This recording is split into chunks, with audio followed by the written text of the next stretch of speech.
We're talking about your spiritual life. We're talking about your soul. We're talking about what goes on after this life. Those who are going to be raised up from the dead. He said, I am the bread you need for that. Did you miss that? I am what you need for eternal life. And never go hungry or thirsty again. That's what he said. Right? Is that what they wanted to hear? No.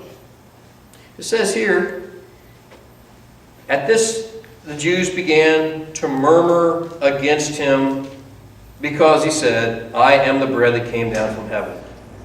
What does it mean to murmur against somebody?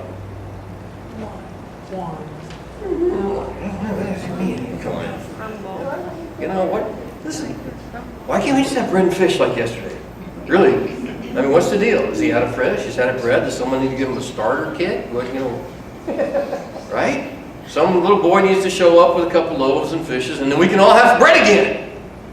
So, what's the deal? Why doesn't he feed us? What's the deal? They began to murmur.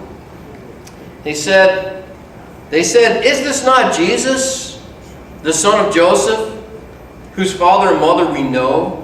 How can he say, I came down from heaven? Oh, now they're starting to look at what he's saying. He's just made a claim that he came down from heaven. Wait, I know where you grew up.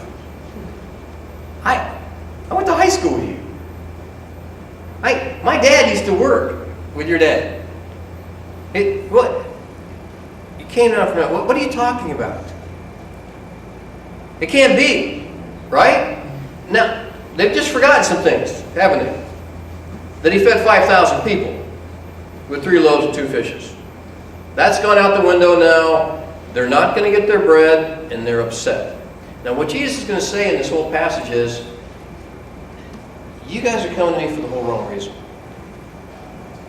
And if God hasn't sent you, then you're not going to stay with me. But if God has sent you, then I'll hang on to you. You will continue to be my disciple. He's going to use this whole bread thing to ferret out who is talking about this life and who is talking about their spiritual lives. That's what he's doing. And he goes on, he says, stop murmuring amongst yourself, Jesus answered. No one can come to me unless the Father who sent me draws him, and I will raise him up on the last day. It is written in the prophets, they will all be taught by God. Everyone who listens to the Father and learns from him comes to me. No one has seen the Father except the one who is from God. Only he has seen the Father. I tell you the truth, he who believes has everlasting life. I am the bread of life. Your forefathers ate the manna in the desert, yet they died. But here is a bread that comes down from heaven, which a man may eat and not die. I am the living bread that came down from heaven. If a man eats of this bread, he will live forever. This bread is my flesh, which I will give for the life of the world. And the Jews began to argue sharply among themselves, how can this man give his flesh to eat? Good question. You know what they really wanted? Bread. They're hungry now. They wanted someone to feed them now. He says, I have come for your spiritual life. I have come to teach you about the Father that nobody's ever seen. I have come, I've done miracles to show you that I've come from the Father. I am here to give you the bread from heaven, and that is my flesh. And they said, what? No lunch? No lunch?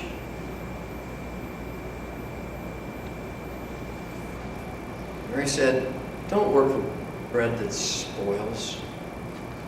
That's not what he's about. He is going to divide his followers.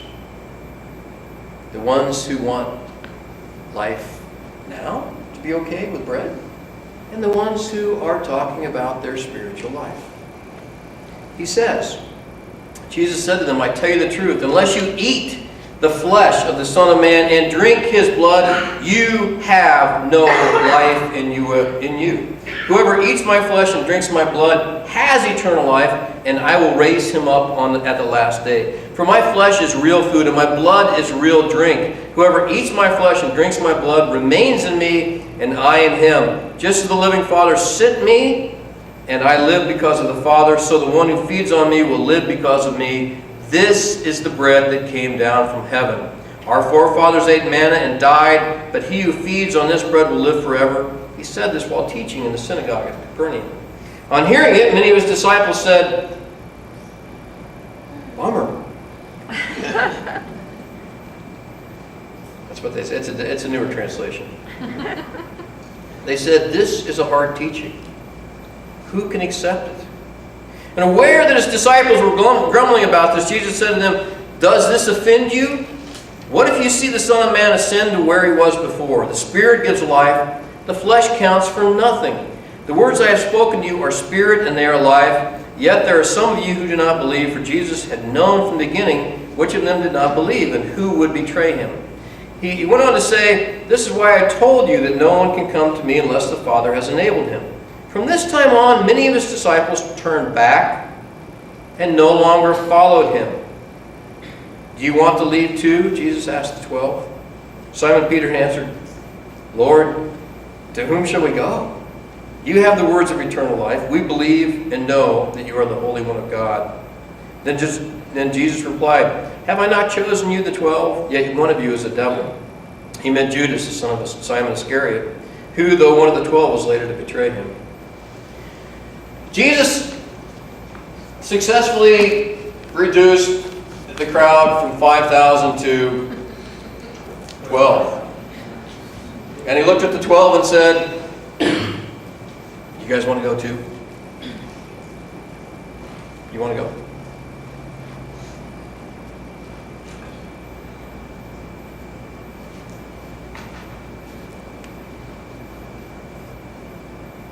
Is it about bread? Is it about your life now? Is it about getting the job you want? Is it about getting the spouse you want? Is it about having the children you want? The house you want? The car you want? Is it about your health? Is it about how you feel? Is it about how easy your life is? Is it about whether your country wins a war or doesn't win a war? What are you looking to Jesus for?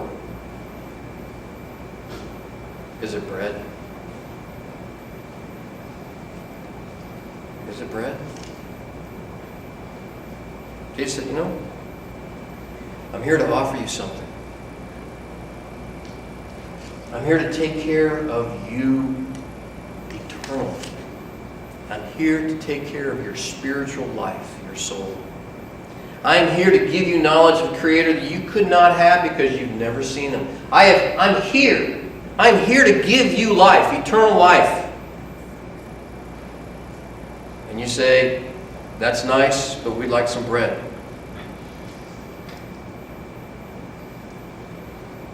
He said, no. Here's the bread. My flesh and my blood. You want to find anything more repulsive to a Jewish person?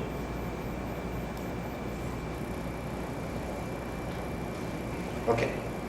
What's that got to do with John's audience? Remember the author's original intent to his original audience. These people in Asia Minor that come to believe in Jesus and for some reason are now misunderstanding some things that Jesus said. People that John said, I've got to remind you some things about Jesus before I go because you need to know these. It's not about here. It's not about now. It's about your eternal soul. It's about your spiritual life. You see, John's listeners, John's audience, thought that Jesus was going to rebuild some things